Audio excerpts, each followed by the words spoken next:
Hello mga idol, magandang tanghali. Nakaka-bad trip ngayon ah.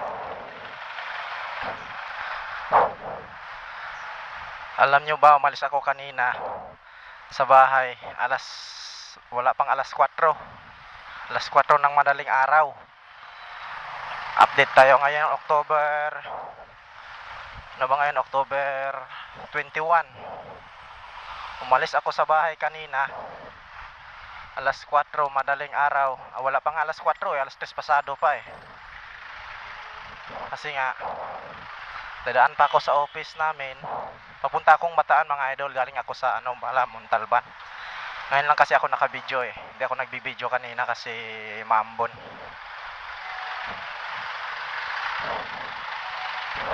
Traffic dito banda sa Giginto.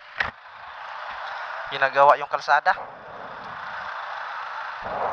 Alam nyo kung bakit na bad trip ako mga idol. Kasi nag-loan ako sa Pag-ibig.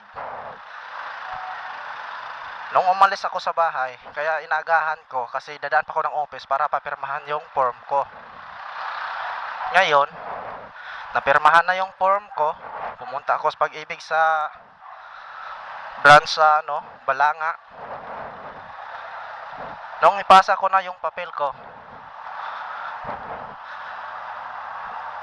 may mali daw sa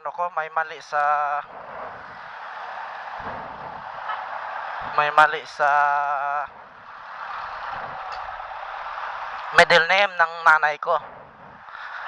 Kaya sabi ko sa taga Pag-ibig, baka pwede makiusap na lang sir kasi malayo pa nga ako sa Rizal pa ako umuwi kung kukunin ko yung birth certificate ko. Kailangan daw nila ng birth. Ayaw pumayag. Kailangan daw ng original copy. Sabi ko, baka pwede send sa messenger sir. Hindi ra pwede. So anong kaya pagkaiba? Bakit ayaw nila ng sa messenger send? Pareho lang naman.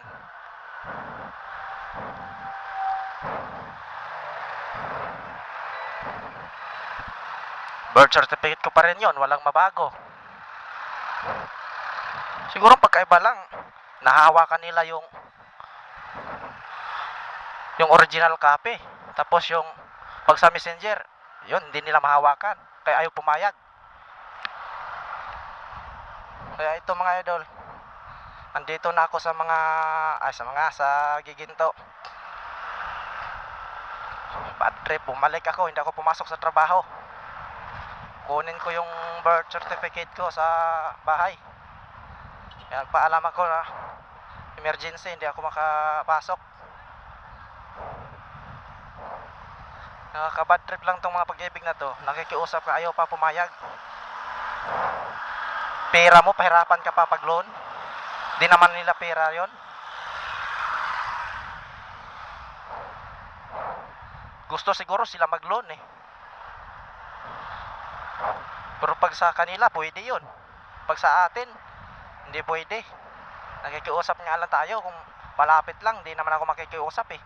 Bataan, Montalban, kukunin ko yung birth certificate ko. Wala akong magawa. Kailangan kong kukunin.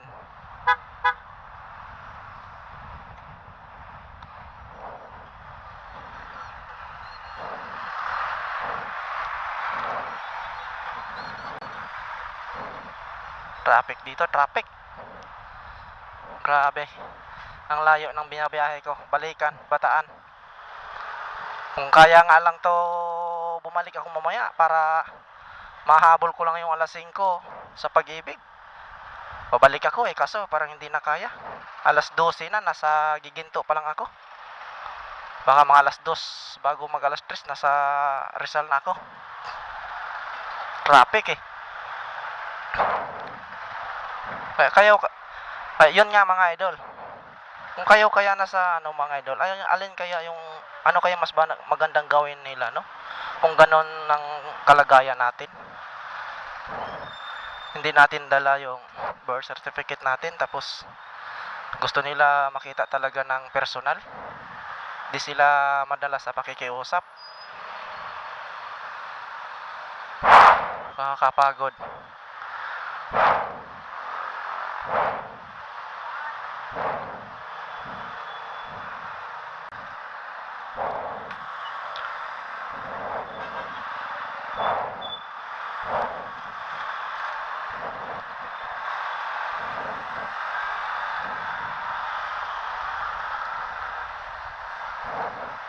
Huminto nga pala ako dito sa Giginto mga idol. Kumain akong Mami Paris. Nagutom ako. Nabwisit ako sa personnel ng Pag-ibig. Konting diferensya lang, ayaw pumayag na pang-5 loan ko na to. Siya lang nagreklamo na ganun yung iba daw yung middle name ng nanay ko. Dapat pag daw sa pagkadalaga niya, iba daw yung nakasulat sa computer. Yung pang-5 loan ko na to, ngayon lang nagreklamo. Nakapwisit talaga.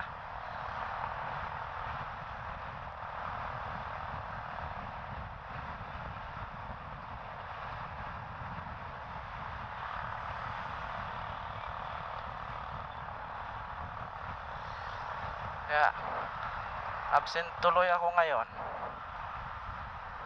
Emergency leave. Bukas na naman ulit. Alas 4 madaling araw. Aalis naman ng bahay. Tapos dadaan naman ako ulit sa Pag-ibig doon sa Balanga.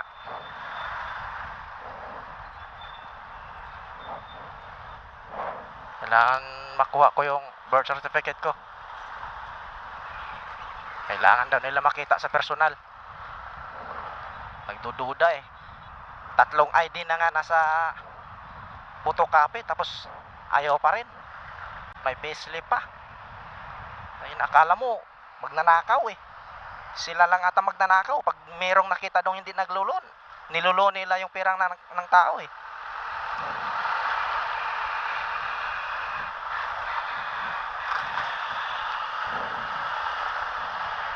Di madalas sa pakiusap ka ng maayos.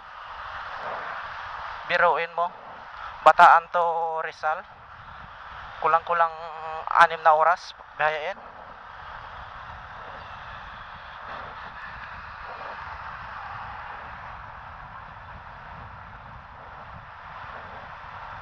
Kala siguro nila nagsinungaling ako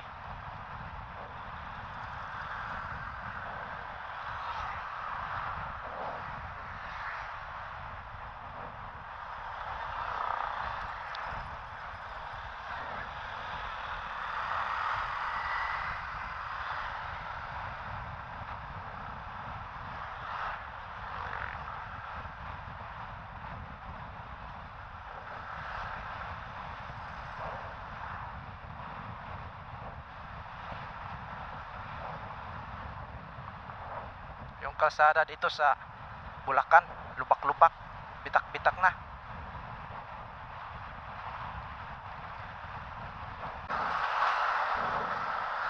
May binili tayong pagkain doon. Okay, update ko kayo mga idol mamaya.